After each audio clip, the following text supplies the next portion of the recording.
What's up, ladies and gentlemen? It is your boy, the Supreme B-Man, and I am here to play Marvel vs. Capcom 3, Fate of Two Worlds. Um, I am here to do a recording of this game, my playing of this game, and kind of record my voice. I recently did something like this for Weekly Rex, probably maybe 3 weeks ago over the Godzilla movie, and I played the Godzilla game, Godzilla Unleashed, and I was told to do some voiceovering over the game, just to for you guys to hear me and kind of keep the video intriguing, or so you listen to maybe my opinions about things. And I'm probably going to do this for a lot of movies, especially with this year, 2014, being the big superhero movie blockbuster that Marvel has got going on, and even next year DC is going to be jumping into the fray.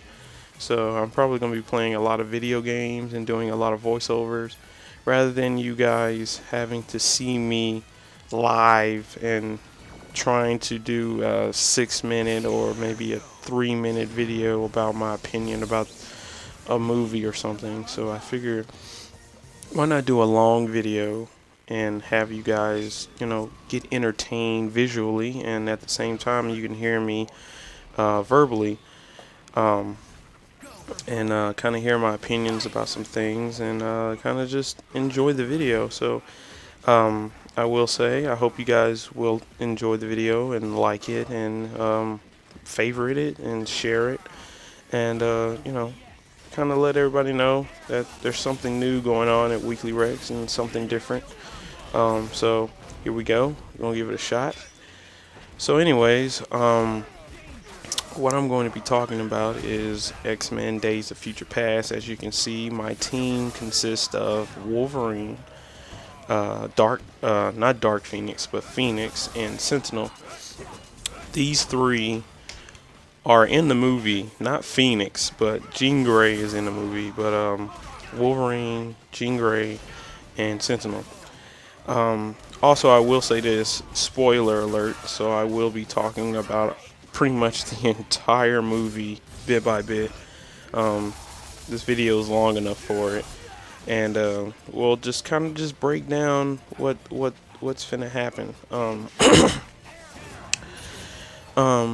The one thing I will say straight off the bat about Days of Future Past is that this movie is very informal, if that's the word I choose to use here. It's very informal, and what I mean by that is that this movie catches you up on all the X-Men films, each one, starting with X1 all the way down to Wolverine, and it gets you caught up. You don't even have to watch all the X-Men movies, and I'm pretty sure Gomer or Larry or whoever did a video about Days of Future Past talked about it, and it really does. It really does get you caught up with the X-Men movie franchise, and I think that's what Fox and the director wanted to go with in this film, is to try to make you guys not necessarily forget the X films, because of how much criticism those movies get, and that's only because I will say this right off the bat.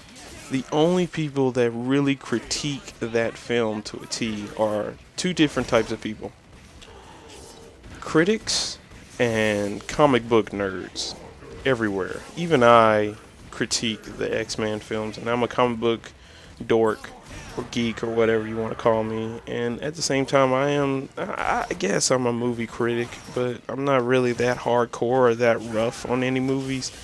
Um, Especially if the movie's good, the movie's good. I'm not even gonna play around and be harsh about it. But the movie is, like I said, very informal. Is action packed, and it's very suspenseful, at the least. Um, the one thing about this movie, um, the way the movie starts off, and the way it starts and the way it ends is very good. It starts you off pretty wild and crazy, and you're not too sure what's exactly is going on. To comic book fans, we know what's going on. I mean, we've read the Days of Future Past book. Um, we know all the X-Men. I'll say this. I don't know all the X-Men. I'm not gonna say that I do, because I don't. And there were X-Men in there that I had no clue about, and in the movie. But I knew the ones that I was looking out for, and like I said, I've watched all the X-Men films, so I know the actors, and I've seen them in the other movies, so I know what powers they have or what their motives are. And pretty much the story is mostly about that the world has been taken over by these giant robots called Sentinels. In a way, we can say that these are the Terminators of X-Men, and that's what they are. At first, they were built to only take out mutants. But later on, eventually they became self-aware. And what I mean by that, they started thinking for themselves. You know, the whole, like I said, like Terminator, because that's what Days of Future Past is. It's roughly around Terminator, mostly machines. Although Days of Future Past, I will say, I think came first before Terminator. So the whole robots taking over the world. We create them, and then our creations end up taking over us, and that's exactly what happens. And sorry about that. Excuse me.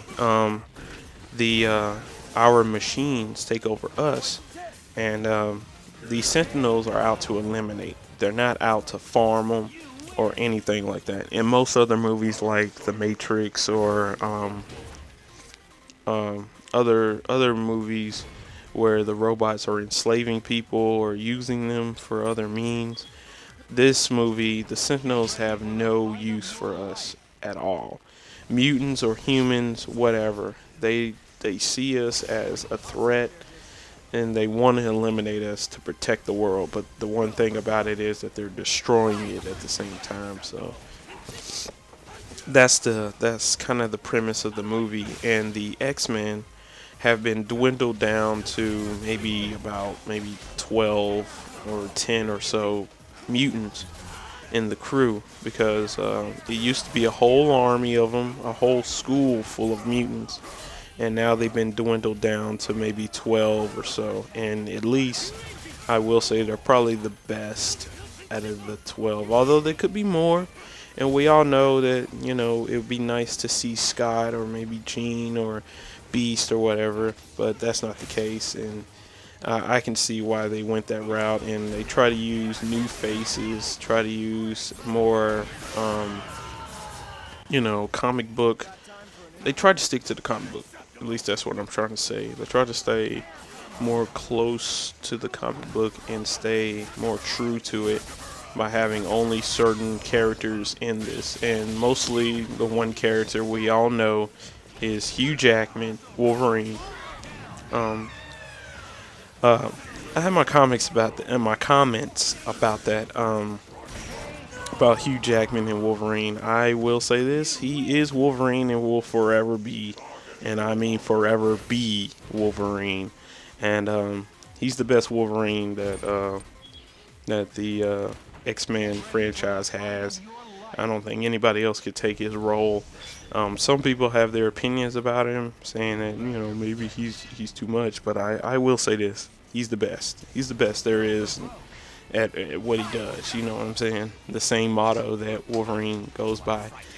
And Wolverine is one of my favorite Marvel superheroes. So I'm not even gonna be too critical about that. But anyways. The one thing about the rest of the story pretty much consists of them taking Wolverine back in time, and the way that they do it is that they use Shadowcat, and use her powers, her her phasing powers to phase his consciousness into the past, which is weird, because that would take a real amount of power to do that, and I don't think that he did that in the comics, because it's kind of weird. Even Crimson Chris, I went to go see this movie with Crimson Chris. Even he said that, there's no way that Shadowcat can do something like that.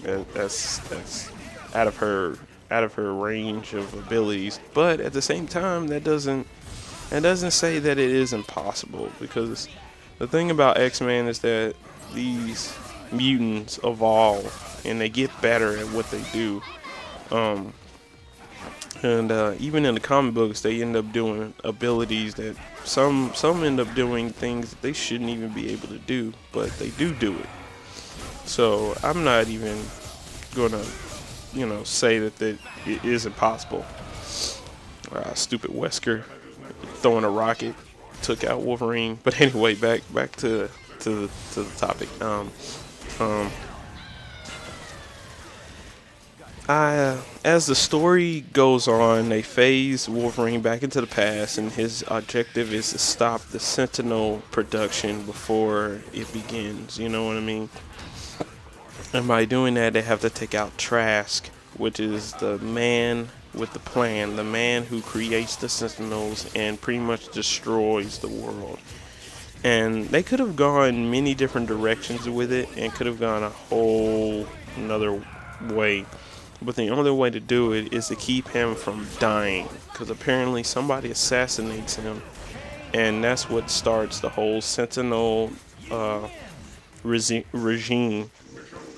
If I could say that, that's probably not the word that I would use, but I'm gonna go with it. Um, um, he starts the Sentinel program, and apparently a mutant assassinated him, and they're not too sure which mutant it is. Wolverine knows who it is, and they tell him that it was Mystique, and this becomes a huge factor in the movie, that Mystique is the mutant out there that's trying to, in the past, she's trying to save mutants from being exterminated or experimented on, which is really, really good. I like that she's pretty much a renegade in this entire movie, and that's pretty much what she is in the comic books anyway. She's a renegade who goes around saving other mutants and, making, not necessarily making a name for herself, but more like trying to stand for the cause, that mutants are people too. And I respect that. I mean, if there was a mutant right next door to me, I'd be like, hey, what's up, man? And, he's doing his mutant stuff, I ain't gonna treat him any different. I mean, we all know what X-Men is mostly about. It's about prejudice, if I said that word right. Basically, you being different, being equals, mutants and human beings being equals.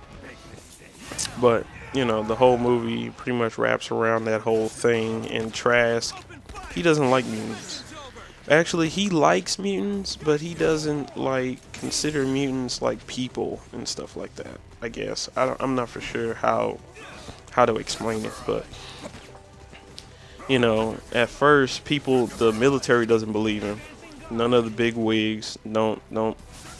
They're saying that your whole mutant idea of the Sentinel program is complete garbage, and the mutants are no different than Bigfoot and stuff like that. And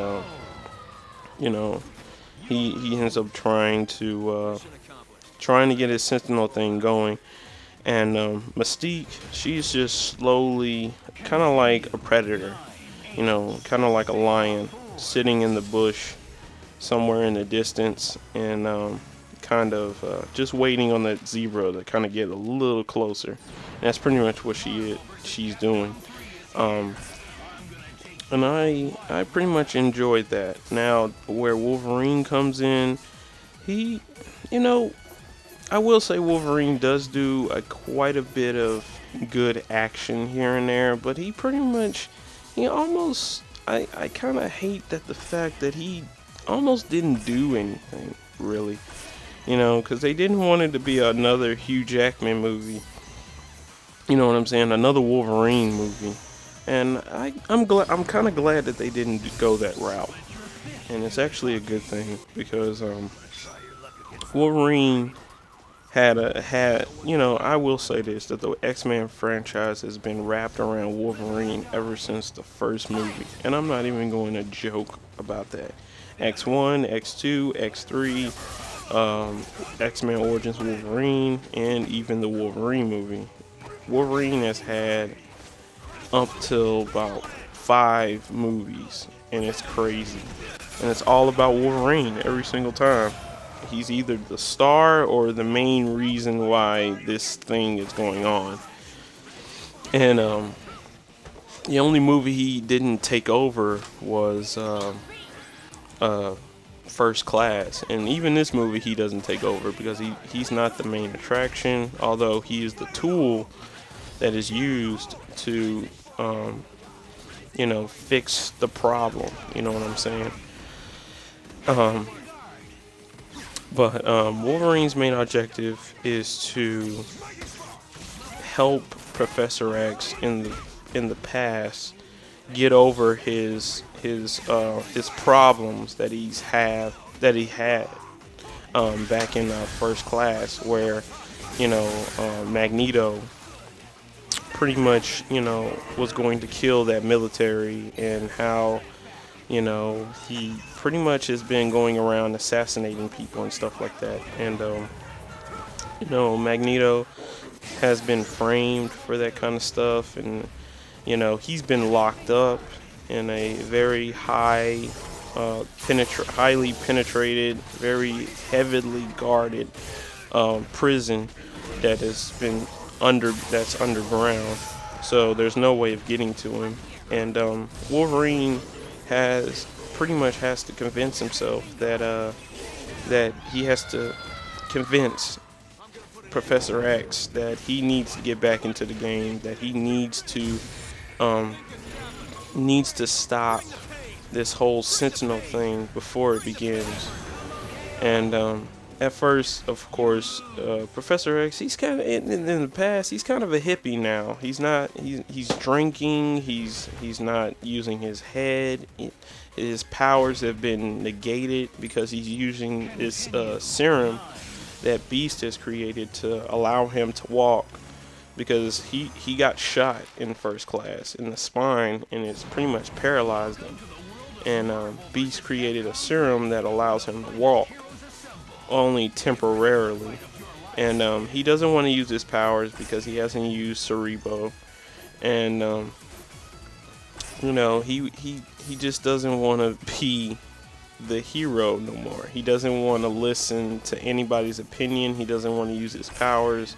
He's pretty much given up on the world in a way, I guess. So that's pretty much the way the premise of the movie goes. It's just trying to get all the mutants that were in in First Class back together. But the thing about that is that all the mutants from that movie are gone. Pretty much. Most of them, at least.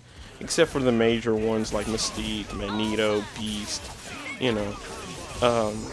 Because the one thing that I was kind of hoping for is that I was going to see the First Class team come back together, and that's not what happened. And I was kind of disappointed in that they didn't put that team back together. Everybody has their own motives. Magneto, he's still about the whole cause that mutants need to be more superior to humans. Mystique is trying to trying to kill Trask. And Wolverine, Professor X, and Beast are just trying to prevent what's going to happen in the future. So pretty much, you only get 5 mutants in this entire movie, even though there's supposed to be a whole lot more. But the thing about it is, they keep you going back to the future and into the past, just seeing how everybody's trying to handle the situation in the future, and how how his progress is doing in the past. and you see that in the movie, and they show it very well, and it's pretty good. And I really like that. Um, because it keeps you on a pace of action, and you get to see what's going to happen here and what's going to happen there, and whether Wolverine's going to succeed in his mission or not. And it's really good. Um, I will stop from the review and talk about what's going on here. I picked X23. I'm pretty sure you guys saw it that I lost like twice. I'm telling you, this game is tough, and I picked X23 rather than Wolverine, and you can see reasons why. I'm just gonna shake my head. You can't see me do it, but there's a reason why I picked X23. She's a little quicker, faster. She doesn't have the same power. Oh, we got into Galactus now. But to kind of wrap not necessarily wrap things up, but to kind of just give you the whole premise of the movie, it's just about Magneto and Professor X trying to become a team again and trying to stop Mystique. And there's a lot of Easter eggs and a lot of other characters from other X-Men films, and that's what I like. I like that. I enjoyed that very well. I think it was pretty damn good how they established each character in the past that's going to be in the present or the future or whatever, like Stryker, because Wolverine remembers Stryker, and he ends up seeing Stryker, a younger Stryker, the same guy who puts the adamantium in Wolverine, which is pretty good, and it's badass, and I like that. And there was a very suspenseful moment, especially that goes into the future, where Wolverine accidentally ends up scratching Shadowcat, and she's trying to hold him still in the past, and she ends up getting scratched by Wolverine, and they end up having to restrain Wolverine in the future just so she can concentrate. But she's like, passing out because she's losing blood. And Wolverine in the past, he doesn't remember who he is, because the future Wolverine, his consciousness is in his younger self. So, the younger Wolverine is like, who the heck are you? And start asking questions to Professor X and what's going on and all this stuff, and he starts freaking out. And that was one scene that I thought Wolverine was just going to like jump out the window or something and just leave the scene, but that's not the case. The real cool critical thing that I enjoyed, I love the end game. I love the final scene in the movie where they're all coming together to figure out whether they're going to be for mutants or kill Trask or try to save the future. Where there's like these three objectives that these three sets of groups are trying to accomplish, and basically it's Magneto with his whole brotherhood thing, and Mystique with her whole assassination, and Professor X trying to save the past to bring out a new future, a hope, more than likely. And I enjoyed that, and you already know what happens at the end. I mean, you don't even have to see the movie to know what happens, because or do you think that the Sentinels end up winning? You think the movie just ends like that? I mean, come on, it's a movie. It's a superhero movie. Normally, some superhero movies do have sad endings, like Amazing Spider-Man 2 and Dark Knight here and there. But this movie doesn't. It ends on a lighter note, and a very good light note, and the way it ends, it leaves questions, and it leaves you thinking that are they going to go with this new team? Are they going to wrap around the X franchise with the actors from X1 down to X3? Are they going to use them again? Are there going to be new actors for the new X-Men team? What's going to happen? Is Hugh Jackman going to continue being Wolverine, and stuff like that? And I enjoy. I have a lot of questions about that. A lot of things. But I try not to worry about it because I know that they're either going to do a really, really good job with it, because this whole movie is about rebooting the franchise. It has nothing to do with making a new X-Men. It does have things to do with trying to create a new X-Men franchise, but at the same time, it's mostly buckled down to trying to create well, it's mostly about trying to create trying to create a new X-Men franchise for the movie goers out there and the comic book lovers of X-Men.